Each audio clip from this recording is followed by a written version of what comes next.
Olá, veja nesta edição. Trabalhadores de plataformas de aplicativos digitais podem ter seus direitos trabalhistas garantidos. Decisão do Tribunal Superior do Trabalho abre precedente inédito que beneficia essa categoria e confirma o que o Ministério Público do Trabalho sempre defendeu. Você vai ver também. Assédio sexual no ambiente de trabalho. De que forma combater essa violência que atinge 1 a cada 5 profissionais no Brasil? Para sabermos um pouco mais sobre a realidade dos trabalhadores de plataformas de aplicativos digitais, vamos ter uma roda de conversa com o professor e pesquisador da UNB, Ricardo Fesch, e com o vice-presidente da Associação dos Trabalhadores por Aplicativos e Motociclistas do DF, Abel Santos. Nesta edição, você vai ficar por dentro dos assuntos mais comentados nas redes sociais do MPT. E mais, trabalhadores tiram suas dúvidas no quadro Fala Trabalhador.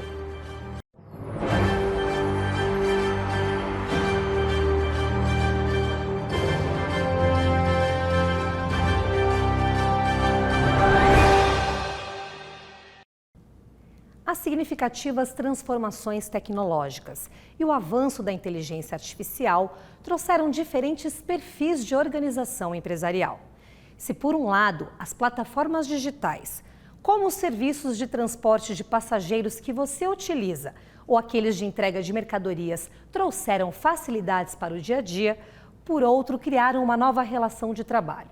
O que está por trás disso? Veja agora na reportagem.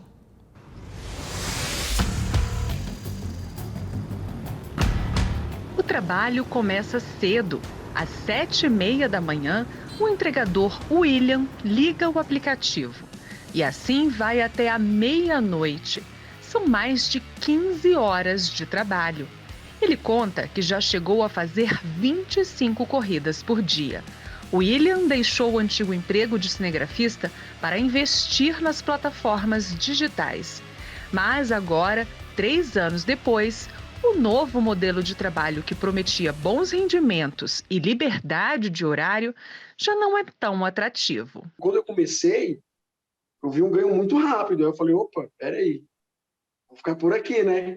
Mas, de repente, começou a gente perder assim, aquela vontade de trabalhar com eles. O cara não tem direito de um FGTS, o cara não tem direito de um 13º, o cara não tem... Ele tem que fazer as férias dele. O perfil dos motoristas e entregadores é, em geral, de trabalhadores que praticam jornadas superiores à duração legal e que recebem remuneração líquida inferior a 2 salários mínimos, além de suportarem sozinhos as despesas para trabalhar e os riscos sociais da atividade. Antes do aplicativo chegar, nós tínhamos uma profissão, né? Porque essa profissão ela era regulamentada por uma lei federal que é a 2009. Então, a gente tinha os direitos, nós tínhamos os nossos deveres e nós sabíamos qual era a nossa função e quem nós éramos. A gente não tem um salário base, nós pagamos pela operação. Então, é aquela história, é você gerente de você mesmo, eu gerente de mim, que é uma coisa injusta. As empresas justificam a falta de apoio com a alegação de que os trabalhadores de plataformas de aplicativos são autônomos, como explica este especialista. Foi criada uma artimanha de tal modo que trabalhadores e trabalhadoras fossem transfigurados e metamorfoseados em empreendedores ou autônomos, sempre entre aspas. E essa nova denominação foi o caminho encontrado pelas grandes plataformas digitais para caminhar à margem e por fora da legislação protetora do trabalho. Para o Ministério Público do Trabalho, os empregadores têm vínculo de emprego. Na prática, todos os requisitos para a configuração do vínculo estão presentes na atividade. O parágrafo único, do artigo 6º, ele equipara como meio de controle dos trabalhadores o uso de meios telemáticos e informatizados. Então, para a gente reconhecer o vínculo empregatício, a gente não precisa ter mais um encarregado, um gerente, alguém dando ordens diretas. É possível equiparar essas ordens diretas dadas por um ser humano a ordens que são enviadas por meio informatizados ou telemáticos, como é o caso dos algoritmos, né, que ajudam e que permitem as empresas a organizarem essas atividades. Essa precarização do trabalho dos profissionais das plataformas digitais criou um alerta. Desde 2020, o auge do crescimento da categoria, vários projetos de lei que tratam da regulamentação do trabalho dos entregadores tramitam no Congresso Nacional. E mais recentemente, uma decisão da terceira turma do Tribunal Superior do Trabalho abriu um precedente até então inédito, que beneficiou esses profissionais. Os ministros reconheceram a relação de emprego entre a Uber e um entregador. Para a maioria do colegiado, estão presentes no caso os elementos que caracterizam a relação de emprego: a prestação de trabalho por pessoa humana, com pessoalidade, onerosidade, não eventualidade e subordinação. O procurador do Trabalho, Renan Calil, reforça que o MPT tem atuado de forma incisiva para garantir o direito desses trabalhadores. Em 2016, foi criado um grupo de estudos que se debruçou sobre esse tema, para entender de uma forma mais aprofundada e efetiva qual que era a dinâmica do trabalho, né, nas plataformas digitais. Posteriormente, foi criado um grupo de trabalho para se pensar nas formas de atuação, tanto nas investigações como em medidas judiciais, como que o MPT poderia atuar nesse tema. Foi criado um projeto estratégico, né, que é o nível mais alto de preocupação, né, que o MPT tem sobre um determinado assunto. Foi criado o projeto estratégico Plataformas Digitais. E não são somente os serviços de entrega e de transporte que se utilizam das plataformas digitais para burlarem a lei. Com a promessa de trabalho fácil, de liberdade de tempo e espaço, entre outros, as plataformas de trabalho, modelo de negócio que permite a conexão entre profissionais autônomos e consumidores, vem tomando espaço no mundo corporativo e chamando a atenção dos órgãos fiscalizadores, que enxergam na nova tecnologia mais uma ferramenta de precarização do trabalho. Veja na reportagem. O sonho de poder trabalhar de qualquer lugar, de fazer sua própria jornada de trabalho e de ter ganhos superiores ao do trabalho registrado, se tornou um pesadelo para Vinícius. Ele se cadastrou em uma plataforma de trabalho digital, empresa que faz a intermediação entre o profissional e o cliente para promover o seu serviço. E no primeiro trabalho realizado, ficou sem receber. E aí eu entreguei tudo, confiando na pessoa, boa pinta, tal, fala bem. E chegou o dia do pagamento, até hoje, nada, não caiu um centavo na minha conta, né? Então, os riscos que nós temos. Vinícius faz parte de uma parcela da população brasileira que, devido ao contexto econômico atual e o avanço da tecnologia, enxergou na informalidade uma opção de trabalho. Mas a experiência vivida pelo designer deixou marcas e um sentimento de abandono por parte da empresa que ele se cadastrou. Você está sozinho no meio do mar. Tá você ali, o seu barquinho e o seu remo, se vira. Você chegou de navio, aí desceu nos botes, você está dentro desse bote, o navio partiu e ficou só você ali. Hoje é possível se cadastrar pela internet e disponibilizar os serviços prestados em plataformas de trabalho virtuais, mundialmente conhecidas como crowdwork. Mas por trás de uma promessa de emprego relativamente atrativa, se esconde uma relação de trabalho sem garantias de direitos e que muitas vezes coloca a saúde e a segurança do trabalhador em risco, como alerta o Ministério Público do Trabalho. Essas empresas se apresentam como empresas de tecnologia, mas, na verdade, elas são empresas que seguem prestando um determinado serviço, né, específico, elas têm um serviço específico que elas oferecem, e esses trabalhadores, a quem elas denominam autônomos, empreendedores, microempreendedores, eles nada mais são do que empregados dessas empresas. Então, esses trabalhadores ficam sem direito algum. De olho nessa realidade, pesquisadores brasileiros, em parceria com a Universidade de Oxford, realizaram um estudo feito pela primeira vez no Brasil, que avalia as condições de trabalho nas 6 maiores plataformas digitais que operam no país. O relatório de nome Fairwork, divulgado no último ano, mostrou que trabalhadores enfrentam condições de trabalho precárias e perigosas, como inúmeros relatos de problemas de saúde e acidentes. Então, isso coloca o Brasil numa condição muito delicado, muito preocupante em termos da questão do trabalho que é mediado por plataforma, né? Porque a plataforma sequer se coloca na condição de empregar alguém, ela não tem nenhum contrato, né? Esse é um dos pontos que a gente também averigua, né? E nesse processo de mediação, ela acaba por intensificar instâncias de precarização do trabalho. O Fairwork pontuou as 6 plataformas pesquisadas a partir de 5 critérios de trabalho justo. No geral, todas as 6 falharam em garantir direitos trabalhistas básicos para os seus trabalhadores.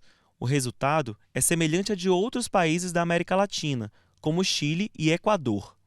O problema é a desresponsabilização dessas plataformas no sentido mais genérico. Então, elas não podem se eximir de ter responsabilidade com aquela pessoa que elas estão colocando para trabalhar para elas.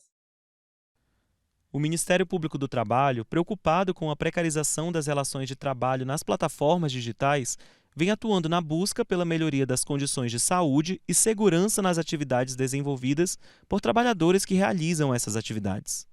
O MPT vem atuando na questão do trabalho em plataformas através do ajuizamento de ações civis públicas, termos de ajustamento de conduta, a partir dos quais as empresas reconhecem a condição de empregado desses trabalhadores e os direitos trabalhistas daí decorrentes, e também através da realização de políticas públicas com outros órgãos, como os municípios, universidades.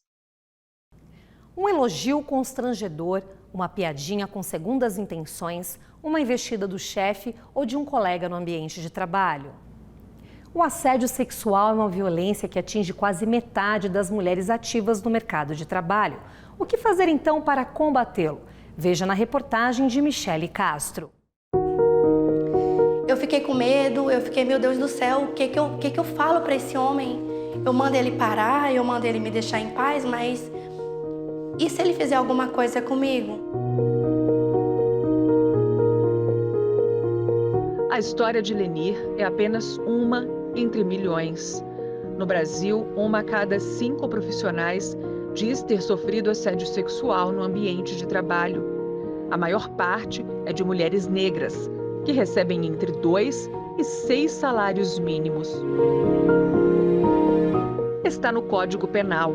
Assédio sexual é o crime de constrangimento com o intuito de obter vantagem ou favorecimento sexual, prevalecendo-se o agente da sua condição de superior hierárquico ou ascendência inerentes ao exercício de emprego, cargo ou função. A pena para quem comete o crime é detenção de 1 a 2 anos. Mas não apenas os assediadores são processados. As empresas onde as violações são praticadas também devem ser responsabilizadas nos âmbitos civil e trabalhista. E é importante dizer que as empresas que são condenadas nessas ações, nesses processos, nos quais a temática é assédio, ela sofre também sanções, ficam impedidas de obter empréstimos públicos. Então, além dessas sanções administrativas, trabalhistas, então, além disso, existe a sanção social.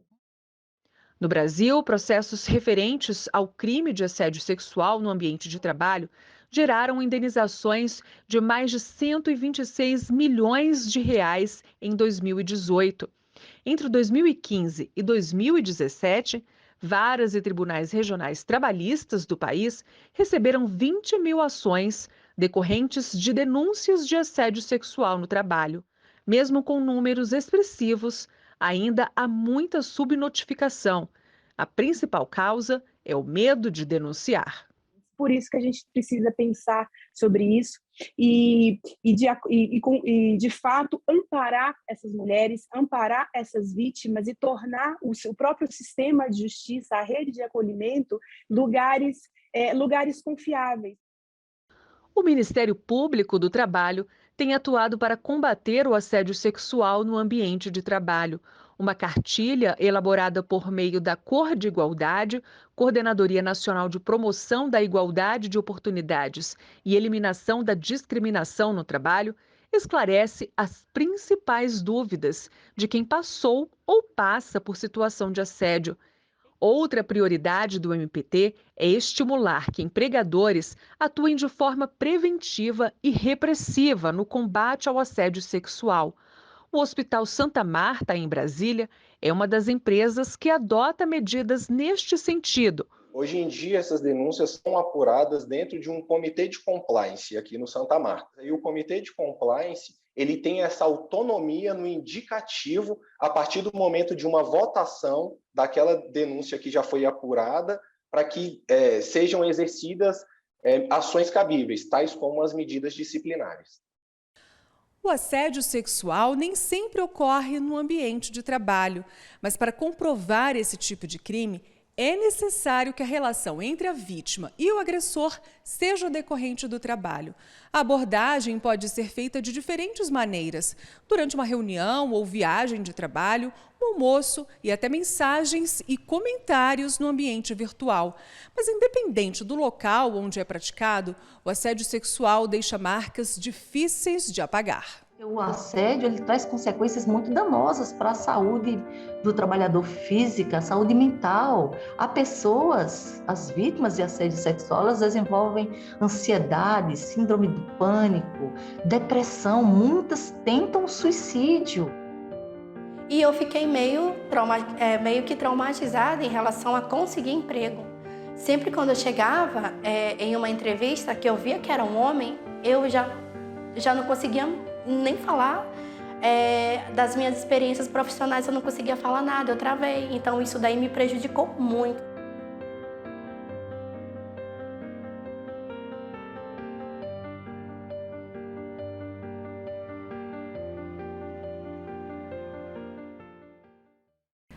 Para sabermos um pouco mais sobre a realidade dos trabalhadores de plataformas de aplicativos digitais, vamos ter uma roda de conversa com o professor e pesquisador da UNB, Ricardo Fesch, e com o vice-presidente da Associação dos Trabalhadores por Aplicativos e Motociclistas do DF, Abel Santos. Olá, professor. Olá, Abel. Sejam muito bem-vindos ao Estúdio do Trabalho Legal. Professor, eu gostaria que o senhor começasse falando um pouquinho a respeito do estudo sobre as plataformas digitais e o que o senhor considera que ele vai auxiliar aí em uma nova legislação para esses trabalhadores. Tá bom. Bom, primeiro, obrigado, Samanta. Obrigado pelo convite. É um prazer estar aqui com o Abel. A gente, nos últimos 2 anos, tem feito estudos, pesquisas empíricas com entregadores de aplicativos e lançamos até um relatório, um estudo comparativo Brasília e Recife, e a conclusão é que as plataformas de conjunto não obedecem às categorias do trabalho decente. Isso tem a ver com a forma de organização, a forma de relação com os trabalhadores. Então, acho que isso mostra um grau de precarização do trabalho e permite um debate sobre a questão da legislação, das relações dessas empresas com os trabalhadores. Certo. Abel, já existe uma legislação que protege os motociclistas. Na verdade, o que vocês estão pleiteando agora é um reconhecimento do vínculo. Como é que funcionaria isso? O que isso iria representar para a categoria? No caso, hoje, ele representaria a regulamentação como um todo. Porque quando o aplicativo chegou, ele passou por cima de 2 leis que traziam uma garantia mínima, que é a CLT e a 2009, que regulamenta o motofretista. E hoje nós não temos só mais o motofrete, tem o entregador de bicicleta, tem o entregador de carro e diversas outras categorias que estão sendo plataformizadas. Então, com o vínculo, você consegue ter uma regulamentação justa, do qual o trabalhador ele tenha pelo menos o mínimo garantido. Um ponto hoje que não está nem na CLT nem na 2009, que é de extrema necessidade para esses trabalhadores, são os pontos de apoio. Por quê? Eu não tenho uma empresa que eu vou, que tem a copa, que tem o banheiro, que tem ali uma estrutura para que eu possa fazer tudo o que é necessário de um ser humano durante as horas de trabalho. Então, tem que se criar. E aqui no DF, nós conseguimos a vitória, mas não levamos para casa, porque a lei está aí, só que nunca foi cumprida. E o porquê dessa lei nunca ser cumprida? Porque a lei ela é específica, ela fala lá que a obrigação é do aplicativo em colocar o ponto de apoio. E qual que seria aí, Abel, assim, o ponto para que isso aconteça? Porque, querendo ou não, lá atrás, os trabalhadores viam até essa realidade como algo bacana, algo que você poderia ali ter a sua flexibilização de horário, a sua própria jornada. E como é que funciona na prática ali no dia a dia? Antes, cada um buscava seu peixe no rio. Antes eu era carteira assinada, eu trabalhava ali por uma determinada jornada semanal e tinha os meus descansos e tinha aquele valor ali mensalmente que me supria, né? E além dos direitos, que a 2009 ela traz essas garantias, que é o EPI, que é fundamental, que é a gasolina, o aluguel da moto, porque é um bem que eu faço uma dívida para poder trabalhar. E quando o aplicativo chegou, ele monopolizou, tanto que essas empresas que terceirizavam esse serviço para os restaurantes, para as farmácias e todos aqueles que precisavam fazer uma entrega, elas simplesmente sumiram ou migraram para a questão de ser plataforma. Então, eles cercaram esse mercado e falou agora, ou você trabalha com a gente ou você vai ter que mudar de profissão. E o cara que já está 10, 20 anos fazendo isso, ele não tem condição de mudar de profissão. Certo. Professor, e pelo estudo que está sendo realizado por vocês, até inclusive teve um lançamento pela primeira vez aqui no Brasil de um outro estudo que é o Fair Work, e nenhuma plataforma de aplicativo teve uma nota ali positiva em relação à proteção. E o que o senhor considera ali como um ponto relevante para que a gente consiga resolver essas questões que estão pendentes nesse tipo de trabalho?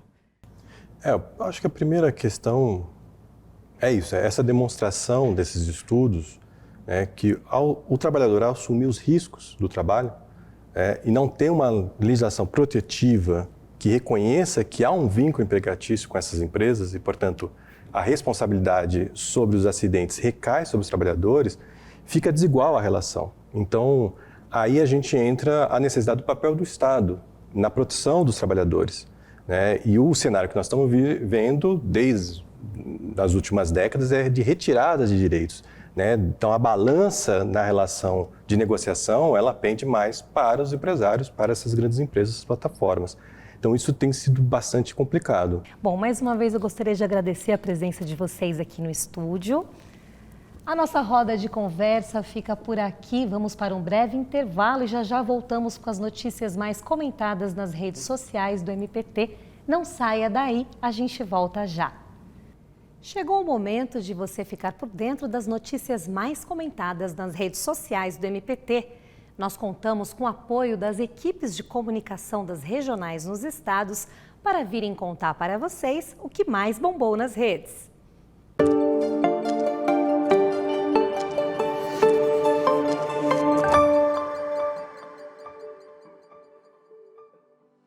Oi, Samantha. Durante o mês de julho, o Ministério Público do Trabalho promoveu uma campanha contra o tráfico de pessoas. Composta por 5 episódios, a websérie Tráfico de Pessoas no Brasil foi exibida no YouTube e teve mais de 3.000 visualizações. Um dos painéis contou com a participação do cineasta Renato Barbieri, que contou os fatos que inspiraram a produção do filme Pureza, que trata da superexploração do trabalho humano. Além do Brasil, as transmissões foram assistidas na Rússia, Venezuela, Ucrânia, Estados Unidos, Suíça, México e Uruguai. Além da websérie, também foram produzidas e publicadas 3 animações para os perfis oficiais do MPT, no Instagram e no Facebook. Os vídeos são baseados em casos reais, de gente que recebeu propostas tentadoras e sofreu aliciamento para fins de exploração. Juntas, as histórias de Carlos, Ana e Roberto alcançaram mais de 6.000 visualizações, apenas no Instagram. A campanha resultou ainda em uma parceria entre o MPT e a Agência Nacional de Aviação Civil, para ampliar as ações já desempenhadas pela ANAC no enfrentamento ao tráfico de pessoas. Olá, Samantha. Uma postagem que bombou nas redes sociais do Ministério Público do Trabalho e que também teve grande destaque nas mídias tradicionais foi sobre o balanço da Operação Resgate na sua 2ª edição. Essa operação resultou no resgate de condições análogas à escravidão de 337 trabalhadores em praticamente todos os estados da federação, e destes, 149 também foram vítimas de tráfico de pessoas. O trabalho escravo ele pode estar presente em qualquer local, pode estar presente logo ao lado, certo? Então, é uma realidade que se verifica tanto na área rural quanto na área urbana.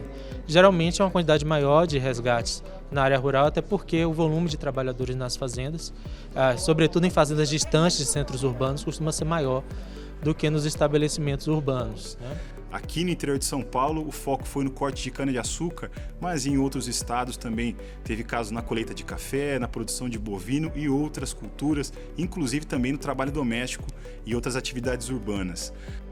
Você pôde ver a repercussão dessa notícia, né, dessa operação em grandes telejornais, como o Jornal Nacional, como o CNN, Domingo Espetacular, e também você pode conferir nas redes sociais do MPT. É com você no estúdio. Entender sobre normas, procedimentos, leis trabalhistas nem sempre são tarefas fáceis. Muitos trabalhadores ficam em dúvida sobre seus direitos e deveres. Pensando nisso, o MPT vai te ajudar nessa desafiadora missão.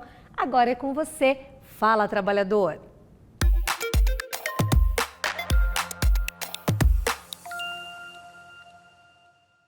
Como o MPT está atuando para proteger a nossa categoria? O Ministério Público do Trabalho está atuando em várias frentes para a proteção dos trabalhadores em plataformas digitais. Não somente para reconhecer o vínculo de emprego, a condição de empregados que esses trabalhadores efetivamente são, mas também em outros pontos, como, por exemplo, durante a pandemia da Covid, protegê-los contra o vírus. Então, tivemos uma atuação específica para a proteção de trabalhadores em plataformas digitais em relação à pandemia e ao vírus. E também em outros pontos, como defesa contra atos antissindicais realizados por essas empresas que detêm plataformas digitais, e também para tentar abrir o segredo que é esse algoritmo. Eu gostaria de saber quais são os principais prejuízos que nós podemos ter por trabalharmos de forma autônoma.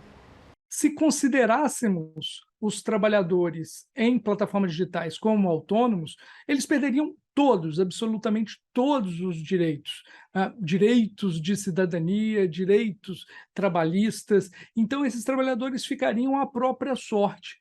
Perde, na verdade, férias, 13º, perde o direito de se filiar a um sindicato, de negociar coletivamente, de buscar coletivamente a solução para as suas questões próprias das categorias. É realmente a condição de autônomo uma condição extremamente precária, né, para esse tipo de trabalhadores. O Trabalho Legal fica por aqui, mas você pode acompanhar as notícias sobre o Ministério Público do Trabalho nas redes sociais e no site do MPT. Até a próxima edição. Tchau!